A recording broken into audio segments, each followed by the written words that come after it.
Hello, and thank you for joining us for today's training. I'm Aretha Lafayette, Program Manager for Research Education Program Development and Outreach in the Office of Research and Innovation, and I'll serve as your session MC for today's training. Before we begin this program, we would like to make a land acknowledgement. UT Dallas stands on land originally settled and occupied by the Caddo, Wichita, and Comanche people. We recognize the legacy of colonization and the harm caused by the forced removal of indigenous people from these lands. UT Dallas continues to benefit from the contributions of indigenous students and employees on our campus, and we are committed to ongoing support for the Native culture that is essential to our community. For more information on the history of the land UT Dallas occupies, the Caddo Confederacy, and relevant treaties, please visit the Multicultural Center website. Please allow me to introduce your presenter for today, Cindy Sutton. Cindy has been at UT Dallas for over 30 years in various roles. She continues to serve as the Director of Post-Award Management in the Office of Research and Innovation for 11 years. Cindy, the virtual floor is yours. Good morning, everyone, and thank you for joining us today. Also with us today is Natasha Hinton, the Assistant Director for Post-Award Management and Financial Reporting, and Maria Morris, our Lead Contract and Grants Financial Specialist. We hope today that you will learn some things that can help you in your roles and make things streamlined, easier, and just let you know that we're here to help you at anything that we can do. And also, if you have any specialized training that you would like to have, please reach out to us. We would be glad to provide one-on-one trainings, individual departmental trainings, or anything like that. So starting off today, though, will be Natasha Hinton with the budget overview. Good morning, everybody. My name is Natasha Hinton, and we will start, as Cindy mentioned, with budget overview. So to begin, with budget overview, we're going to talk about logging in, the budget overview screen, what does it all mean, the different account codes, descriptions, and we'll take a look at what the screens look like. So let's begin, and we will start with logging in. So budget overview is located in PeopleSoft. So when you are on the UTD homepage, you will click on Galaxy, and when you click on Galaxy, it will bring you to the Gemini login screen. And once you hit Gemini Financials, it'll bring up a login screen where you'll enter in your user ID and your net ID. Once you hit login, it's going to bring you to the departmental landing page. And this is where we have all the different tiles. For budget overview, you can find it under this Grants, Proposals, and Reviewer tile. Once you click on that tile, it will bring you to the different navigations. And under this navigation, you'll see that there's budget overview. So if you click on that link on the left-hand side, it will pull up, if you're brand new to the system, it's going to pull up budget overview, and this is where you can add a new value. If you already have your criteria set up, it will show a list of all your different budget overview settings. So let's pretend we're setting up a brand new budget overview criteria. We'll click add a new value. And then for that inquiry name, you can name it. So for example, for sponsored projects, it's on the PED ledger. So for this example, we've named it PED, and we'll click the add button. And then next, it's going to pull up the budget overview criteria. So for the criteria, sponsored projects are different than operating cost centers. You will want to have it set up so that the Dallas business unit is DALA 1. The inquiry type is going to be ledger group, and ledger group will be PED. So this is so that we're pulling up all the sponsored projects on the PED ledger. For the type of calendar, you'll want to make it detailed budget period. For sponsored projects, we look at these from inception to date, whereas operating cost centers are on fiscal year. So that's why it's very important when you're looking at your budget overview for a sponsored project, you have budget detail period, because we load the budgets all at once and then we do the incremental through the year. Next, you will click and you can do a search by either your cost center, or you can also search by project ID. By searching by project ID, if you have multiple cost centers, that will give you all the cost centers that are set up under this project. Or if you want to look at one individual cost center, you can type in the cost center number. Once you've entered your criteria for either the cost center or project, you can hit search. What will come up next will be the results of those search. So for example, on this screen, you can see we've searched by cost center 37355022, and it pulls up the budget, the expenditures, and all the different account codes.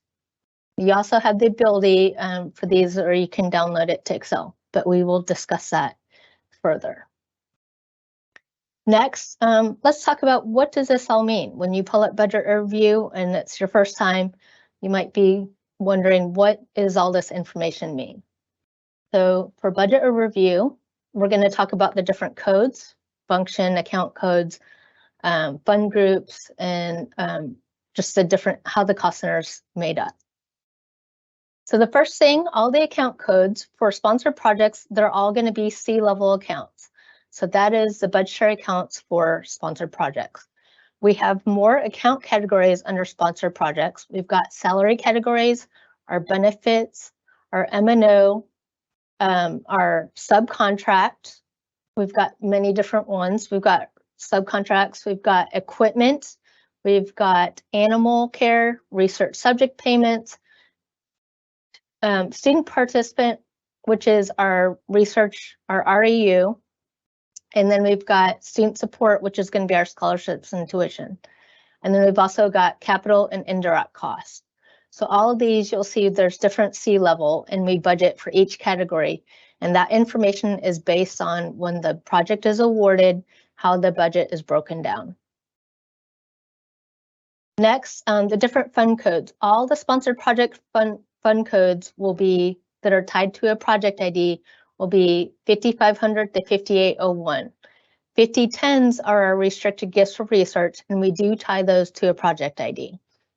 So those will all be the ones tied to a sponsored project. We also have, which is not included on this, if you have a cost share cost center, or if you have an internal seed grant funding, those are alphanumeric. So anytime you see a fund code, say, for example, 300S, because it's alphanumeric, it's going to have the first 3 digits as numeric, and then the last one will be alpha. That will be tied to a sponsored project. That is how we track cost share funding and our internal seed grant awards. Next, we'll talk about the different function codes. When the awards are sent for awarding, the type of award it is will be designated either instruction, research, or public service. So we will associate a different function for that cost center. This slide goes through what each function code is for instruction, public service, and then also research. We will be including links for how to get to that information. All this information is under the OBF training website. Next, we're going to talk about the cost center setup. Cost centers have 8 digits to them, and the first 3 digits are associated with the school and the department, and then the 4th and 5th digit will be associated with the different fund types. So if you have a federal award, the 4th and 5th digit will be a 55. If it's state, then it'll be 56, and then private, we've got 58, and gifts will be 50. And then for cost shares, it'll be, if it's designated like 30 or IDC 37. And then the last digits are sequential. So based on the last cost center that was set up for that department, the next one will be used. When OPM requests the cost centers, we give all the information needed to build the cost center number. So next, we're going to talk about going back to budget overview. When you pull up the information and it shows up the budget, you're able to click to, see for this budget, $238,315. If you click on that number, you can drill down to see the information of the budget adjustments. So for example, on this one, the original budget you'll see was loaded for $252,000, and then you'll see at different times during the year, there were adjustments made to it. So that allows you to drill down to that information. If you do OK, it'll return you back to the budget overview screen, and then you can do the same thing under expenditures. And so if you click under that information, it'll give you the detail of when the expense is posted and the like the run dates of when they hit. So when you go back to budget overview, on the summary part at the top, it'll give you the total budget, the total expenses, the total encumbrances, and then the available budget. One thing to keep in mind for the available budget, that includes your unexpended IDC budget. So when departments need to look at what they actually have available, you would want to take that available budget, $378,000, minus whatever balance you have in IDC, which is C8990. That is your direct budget that you have available to spend. Next, we're going to look at, for budgets overview, one thing that we do a lot in our area is we will download budgets overview. And when we're looking at, what PIs have uncommitted, we'll download it to Excel, and then we actually separate the accounts by categories. So we separate it by direct accounts that incur IDC, and then we group the direct accounts that do not incur IDC. Those accounts, examples of that would be like your equipment, your fabrication costs, your subaward expenses that are greater than $25,000, your tuition and participant support costs. So we separate that out because that helps us to calculate how much IDC is actually committed for the expenses you've incurred and how much is encumbered. And it gives you a more clear idea of what your available balance is. So on this example, we've separated them out. And then in yellow, we've got the IDC information for the calculations, where we just take the direct total of the accounts that incur IDC and multiply it by the IDC rate, and that will give you the estimation. Next, we will talk about, Cindy will talk about travel processing. Are there any questions before we move on about budget overview? There are no questions in the chat at this time, Natasha. Thank you. Okay, Cindy? Okay, travel processing. One of the most important things that we need to have done before a traveler even sets foot on a plane, thinks about making reservations, is getting that travel authorization processed. This protects the university, protects the traveler, and it's really just needed for audit purposes as well, because we've been caught we're not having travel authorizations done before the travel actually takes place. So please make sure that before anything's done, that the travel authorization is done. That is for local and international travel. Also, when you are making the travel arrangements and it's a foreign travel and it's on federal funds, we have to make sure that we are in compliance with the Fly America Act. There are a few exceptions, and we can give you the links for those later that are for exceptions. There are very few of them. Generally, the federal funds, we have to fly on the Fly America Act. If it's a Department of Defense, there's no exception. Okay, on the reimbursement forms, we need to have why the traveler is attending, where they are going, the dates. If they're traveling a day before and a day after a conference, that's okay, but we just need to have the dates correct on the travel authorization, that they're going to correspond with the reimbursement form as well. Also, when you're doing these, have a justification how it benefits the project for the traveler. And it's not just to attend a conference, but it's to attend the conference and confer with other presenters regarding this specific research. If there is a paper being presented by the traveler, then we need a copy of that paper as well. That way we can note that we have the information needed and the justification is attached. Also, if you're going to split the cost between multiple cost centers, that's where we have to make sure that we're allocating the expense correctly across all account codes and justification for the split. So if you're splitting it between account codes, between cost centers, each account code has to have the same percentage split. If it's going to be 50-50, then it's 50-50 for hotel, 50-50 for food, 50-50 for airfare, everything in accordance. If it's, and then if it's 10-10-80, the same thing. They all have to be split accordingly. The business expense, like I said, needs to be complete, full, everything listed there. And also, if you're attending a conference, we need to have the conference agenda attached, not just a link, because those links die and go away after several years. We have found that out the very hard way. So just make sure that you have a conference agenda attached the best that you can. If you can download it into PDF or something like that, that works for us. And then when you're doing the airfare, is generally done before the travel is done on the one card, and the one card journal, the airfare journal. Make sure that you're using the correct cost centers for that payment as well. It should correspond to how you're going to expense the rest of the reimbursement. So later you come along and your reimbursement is going to be 50-50, then the airfare needs to be 50-50 as well on that journal. And if you're going to put 50% of it on federal funds, 50% of it on your startup funds, then we still need to make sure we're in Fly America Act compliance. If any of it is on federal funds, we need to make sure of that.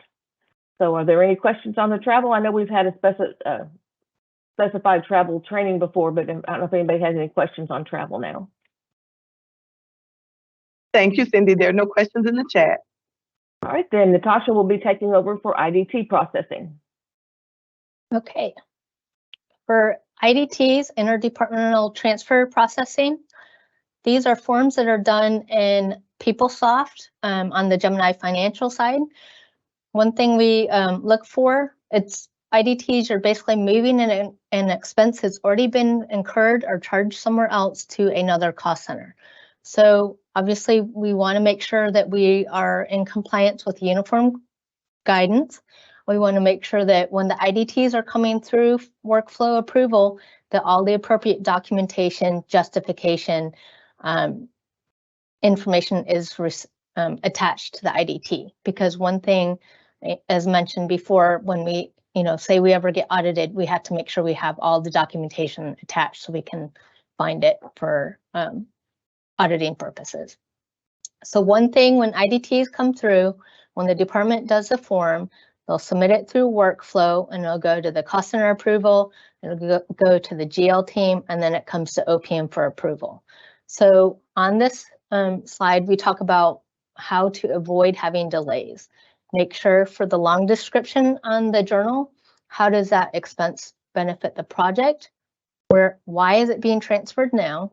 And if it's more than 90 calendar days, why is it being transferred, more than 90 days and not sooner? And then if you're splitting the expense between cost centers, you need to include the methodology for how you came up with that distribution. The other thing, like Cindy mentioned with travel, if you are moving travel expenses on IDTs, we need to make sure that if you're moving travel, that all accounts are being moved as well. So if you're moving travel from, say, a startup cost center to the sponsored project cost center, you're splitting it 50-50, all travel expenses for hotel, food, airfare, Ubers, conference fees need to be moved as well, split accordingly. You can't just move food on one IDT and then leave everything else on the other cost center. Everything needs to be split accordingly. The attachments that we look for, we want to see either the account reconciliation or the cost center statement that shows where that expense was originally charged to. We want to have the original documentation for that expense. It could, whether it be a PO, if it's done through e-procurement, we want the PO, the invoice, any original documentation. If it's done on a one card journal, then we need to have the original receipt for that expense. Scholarships, we need to have the original scholarship form. Travel related expenses, we need to have the travel voucher information, all relevant documentation for that attached to the IDT. We will send it back requesting more information. Any other emails or memos that may be relevant for how, what the justification can be attached as well. One thing we want to make sure when IDTs are processed, please don't just say declare deficit. Don't say per so-and-so or anybody in, per so-and-so said to move this. It needs to have a good description on it. Like I mentioned before, the expenses related to travel, we need to make sure we move all expenses for that. And then the other thing is make sure that when you're doing the IDT that you, once it's budget checked, that the budget is available, because a lot of times some of our when we are holding them at OPM is because we're waiting for a budget revision to be processed. So one thing to keep in mind when you do the IDT and you budget check it, just go check that budget and make sure, okay, do I have the budget available for that line item? Next, we will do, are there any questions on that? Yes, ma'am. We do have a couple of questions in the chat. The first question is there a way to look up by PI's info? For example, I want to know how many CNGs per cost center per PI. Oh, how many contracts and like how many projects that they have? I'm assuming so. It's just asking, is there a way to look up by PI's info? Okay, so I will actually get to that in the general cost center review, because I will actually show some in the reporting console report where you can pull up by PI and it'll pull up all their active projects. Awesome. And then there's one other question. It says the conference agenda is usually a large doc. Do you require the complete agenda or will a few pages suffice? We prefer to have the whole document because you can zip it if you have to. Also, if you can find in the agenda where if the person's going to be presenting or speaking, if you can find that section and download those pages, that would be helpful. We know that they're large documents, and sometimes we have cut and paste pieces of it into Word files. So like that would suffice. You know, if it's a 200-page document, then we probably don't want that attached. So if you can find pieces of it that would be relevant to the research or relevant to the traveler, that would be good. Awesome. That looks like all of our questions in the chat at this time. Okay. Next, I will turn it over to Cindy to talk about subaward processing. Okay. So subawards. That is where we are the prime sponsor. We have the prime money from NIH, for example, and we're going to give a contract out to the University of San Antonio. That's an example of what a subaward is. And when we're doing the subawards, you're going to receive an email from Rebecca Everett from OSP saying the new subaward's been approved. Please create a requisition to process payments. So when you set one up, there are 6 sub-account codes that you can use. And here they're listed right here. There's only 6. And it depends on the source of funds and where those funds are going. And then if it's over 25,000 or under 25,000. As Natasha mentioned, the under 25,000 are going to generate IDC. Over 25,000 do not generate IDC. So that's the list there. And we will also have these available to email out after the presentation so you can have copies of them. We refer to these all the time and we don't trust ourselves either, just to make sure that we're using the right account codes on requisition. Tasha, next slide. So when you're creating the requisition, make sure that you split it out if it's over $25,000 using the 2 account codes accordingly. The first $25,000, I think we said, creates IDC. If it's a $26,000 requisition subaward, then you have to put $25,000 and $1,000. That's the easiest way to do it. And any amount over that would go then to the over 25,000. When you amend a project later, when we have more money, you're going to amend the PO and you're going to add it to the over 25,000 if you've already met that threshold. If you hadn't, then it would be under 25,000. We need to have a copy of the subaward attached to the PO. That's very important. We need to have that. So it's showing there the attachment that we have to have is a copy of the subaward that you received from Rebecca. Okay. And when you're paying the invoice, it's very important that you don't receipt the entire PO at one time. We need to pay these individually as they come in from the other universities or other places that we're paying subawards to. Again, don't receipt it all at once. We're going to do them one at a time so that we can have the proper approvals from the PI. PIs have to approve payments for subawards. So when you're going to then, next slide, Natasha. Okay, so just remember that when you when you're going to amend the PO, that you get permission from OPM and that you send it to purchasing, that you're going to add to it, and you want to have a copy of the new amendment for that subaward. I think that's it.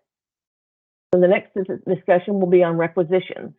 So requisitions, what we come back to the department quite a bit for are, what we come back to the department for on requisitions quite a bit for are for justifications and the business justification. So here's a couple of examples of what are good justifications. These chemicals are used for 3D printing and the COFs projects. Items used for testing rodent behavior following vagus nerve stimulation in the PI's lab.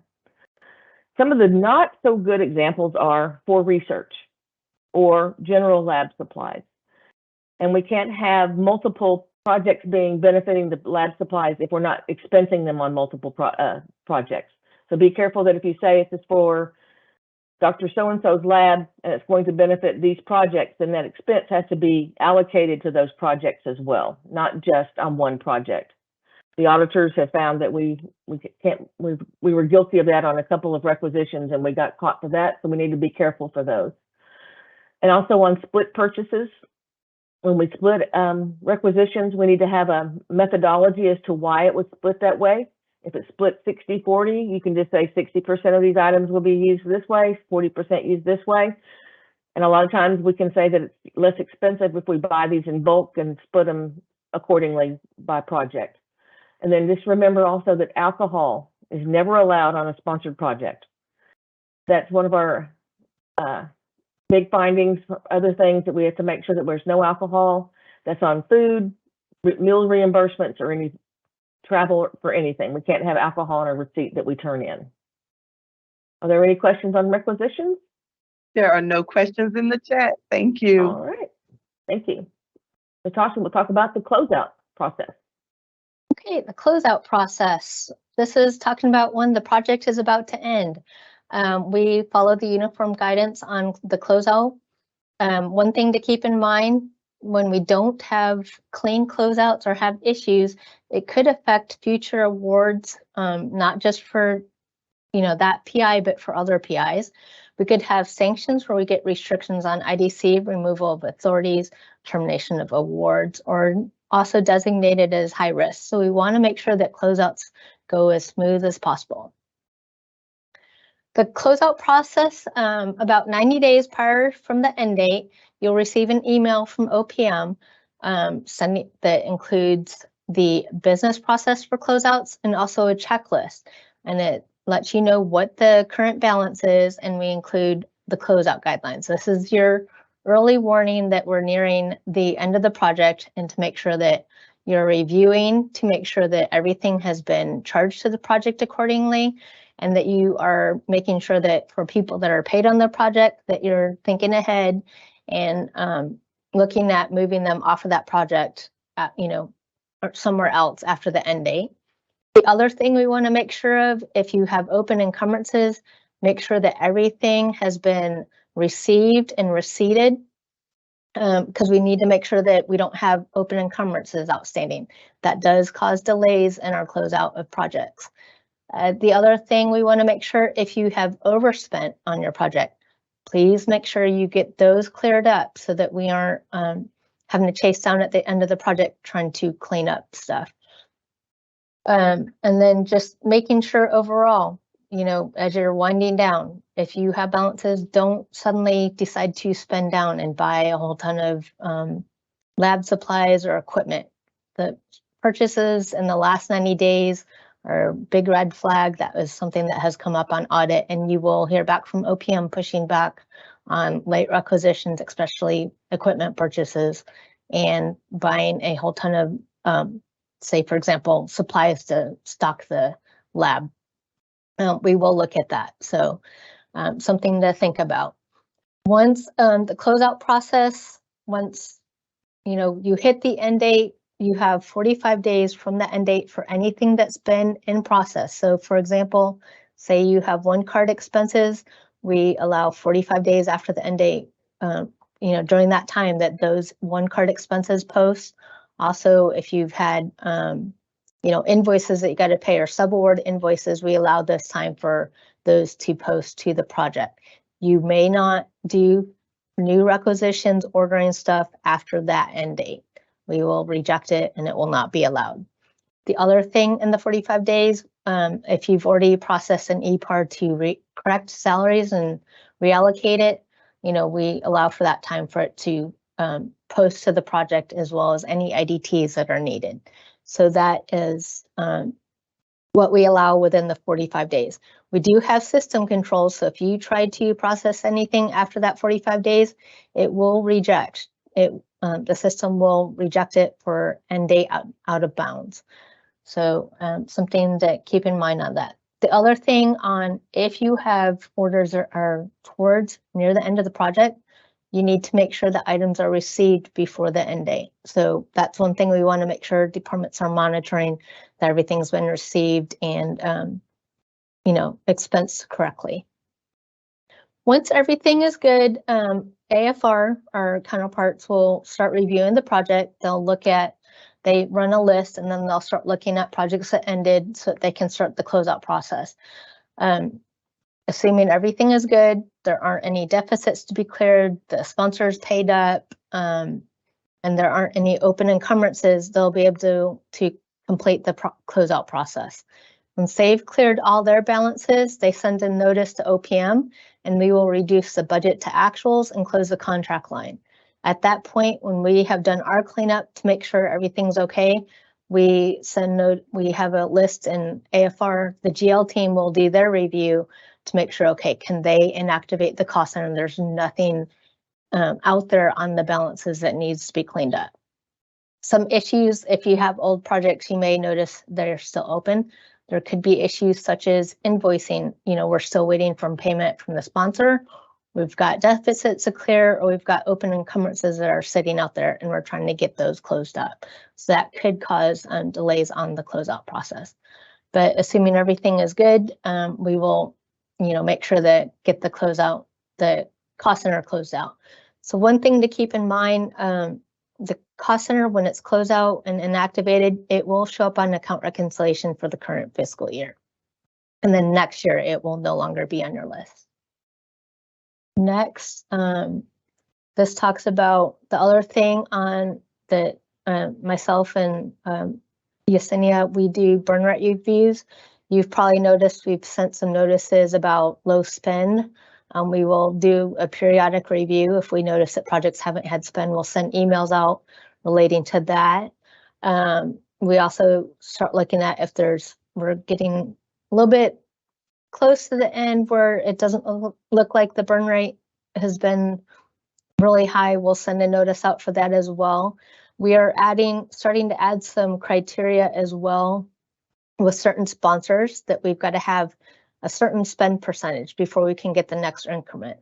So for example, that would be like some of our SRC projects, DOD, NIH, they want to make sure for carry, if you have it extending that you only, greater than 25%, we've got to have justification for why we have more than 25% balance remaining, but it'll carry forward. Next, the closeout reports. Once the project's closed out, there's different areas that handle the different, depending on the report, that will handle the report. So the final invoice and final financial report will be AFR. The PI needs to do the final technical report. The final invention patent report will be OSP. Final inventory property report, AFR and OSP work together on that one. And then the contract release form will be AFR. So for additional information, you can go to our website under award closeout. We've also got our previous training on there as well that is available to view. And then we've got our different acronyms that we've got OSP, which is Office of Sponsored Projects, OPM, Office of Post-Award Management. The PI is a private investigator. SFOs are School Fiscal Officer, NCEs, and no cost extension. So for example, when you get that 90-day notice and the PI wants to request an extension, then they would work with OSP to get that extension on the project. Are there any questions on the closeout process? No, ma'am. Thank you. Okay. Next, I will turn it over to Cindy to discuss budget revisions. Like Natasha mentioned, that the budgets are set up according to how the PI and the sponsor agreed originally. And there are times that come up that we have to remove money and make budget revisions or sponsor project adjustments. So once these are done, we have this in our online system. We can send out the user's guide for that also later. So just remember that when you do these, we have to stay in compliance with the uniform guidance. We can only on federal projects, only 25% of the project can be re-budgeted. We can't reduce salary effort on faculty. We have to be careful with that. We have to, if we change name faculty, to change the name of the key personnel, we have to make sure that we have OPM, OSP, and/or sponsor approval. If you send it to us, we verify if it needs sponsor approval, and we'll work with OSP on that. If you have to have addition of equipment, foreign travel, things like that, that's when we have to have the sponsor approval. Generally, participant support, the C7010 is a no on budget revisions. Occasionally, the sponsor does give us approval for that, but that is a big NSF sponsor approval form. So we review all of these for compliance, and if it's within guidelines, we will go ahead and process it in the system.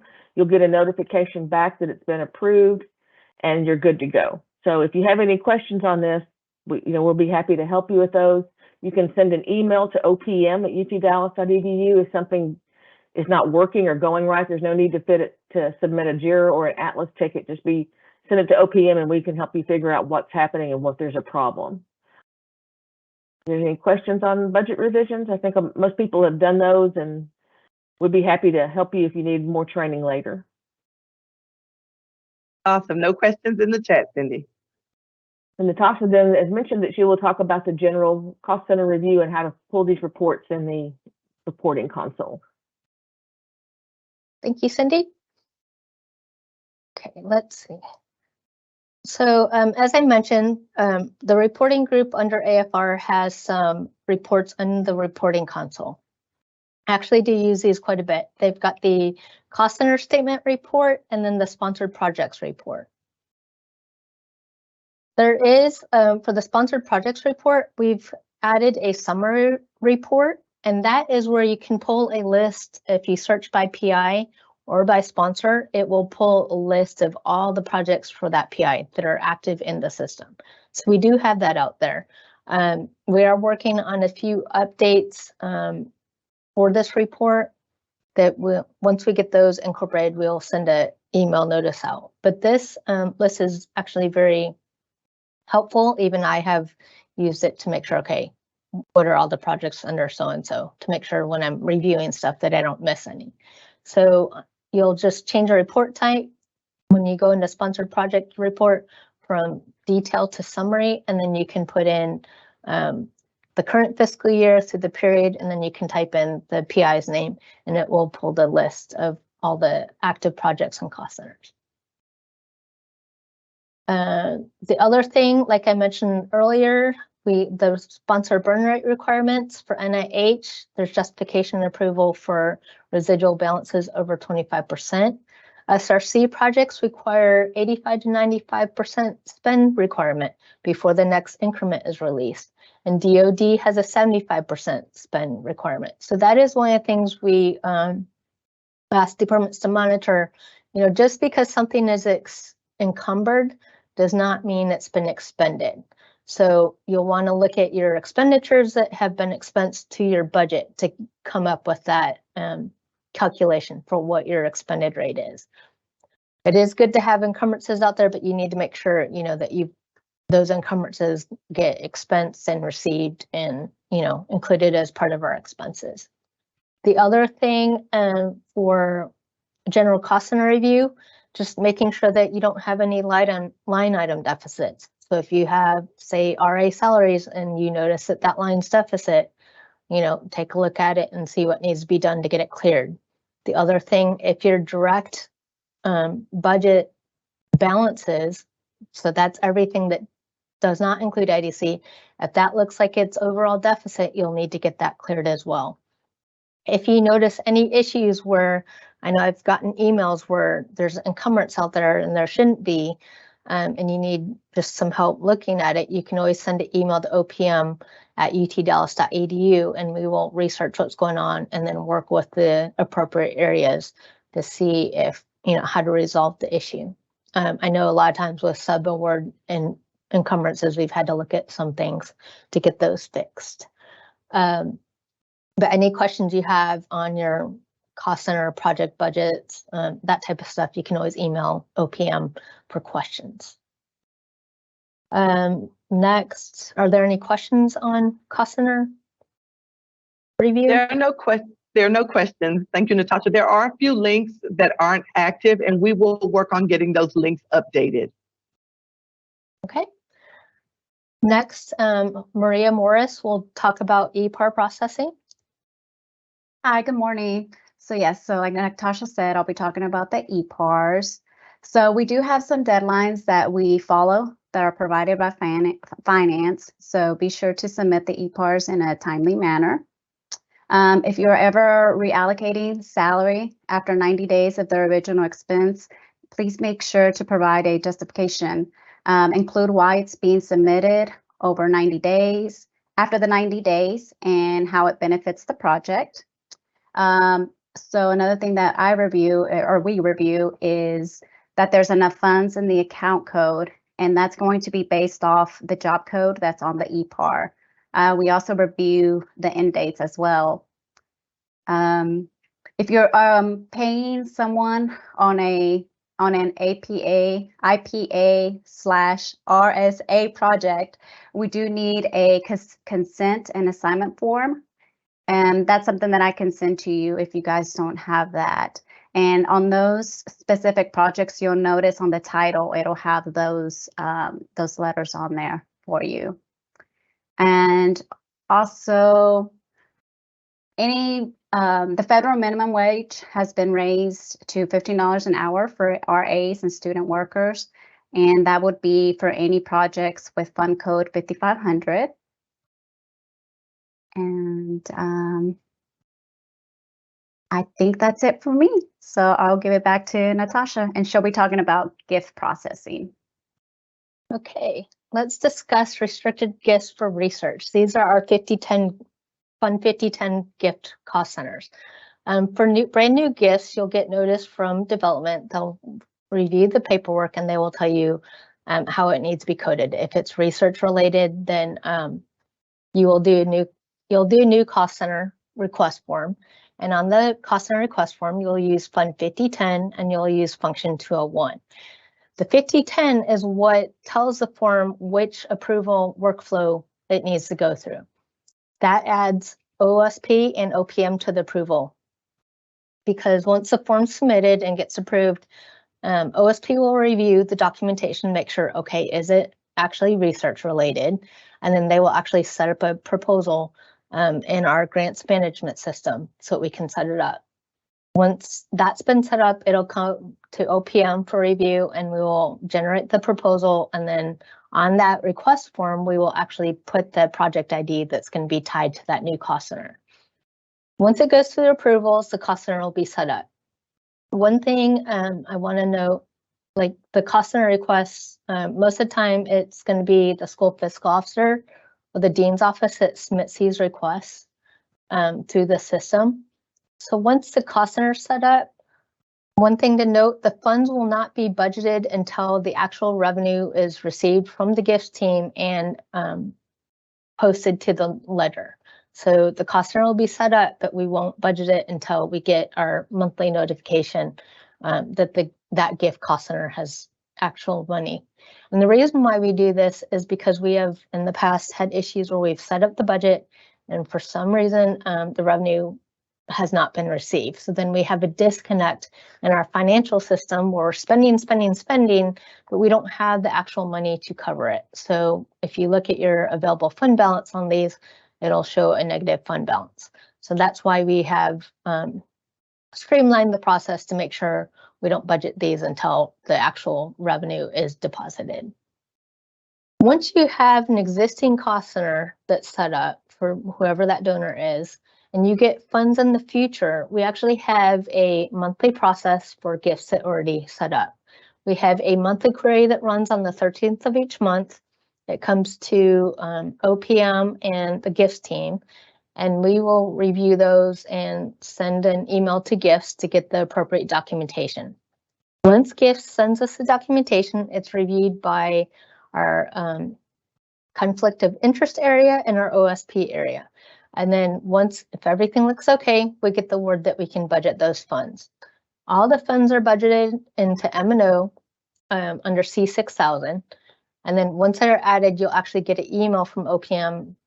It usually goes to the PI and the AA saying, okay, your gift, we have budgeted this gift cost center for this much money. So as I noted, we get this the 13th of each month. So for example, gifts for May, where the deposits come in this month, we'll get the email June 13th. So it's always going to be the next month that we budget these.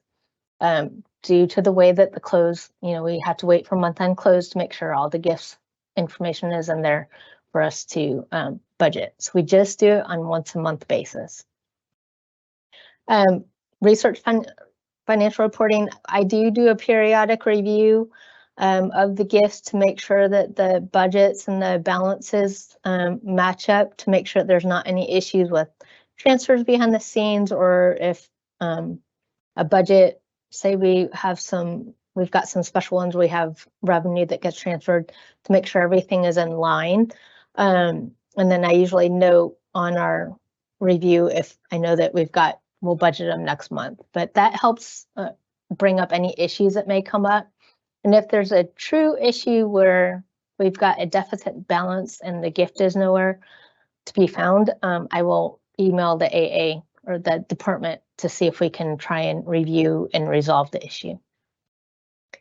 And that is actually all I have on gifts. The different contact area for our areas, post-award management, any questions you can always email opm@utdallas.edu. OSP is osp@utdallas.edu. I think it might be a little bit different. System administration, they handle all the cost center access and security. And then we have our Office of Research website where you can find a lot of links and important information, as well as previous trainings. And then accounting research sponsored project accounting is Tracy Lederer. Are there any questions on gift processing? No, ma'am, no questions. Okay. And I believe that is everything. We do have a little time for last minute questions. If you have any questions, feel free to drop those in the chat.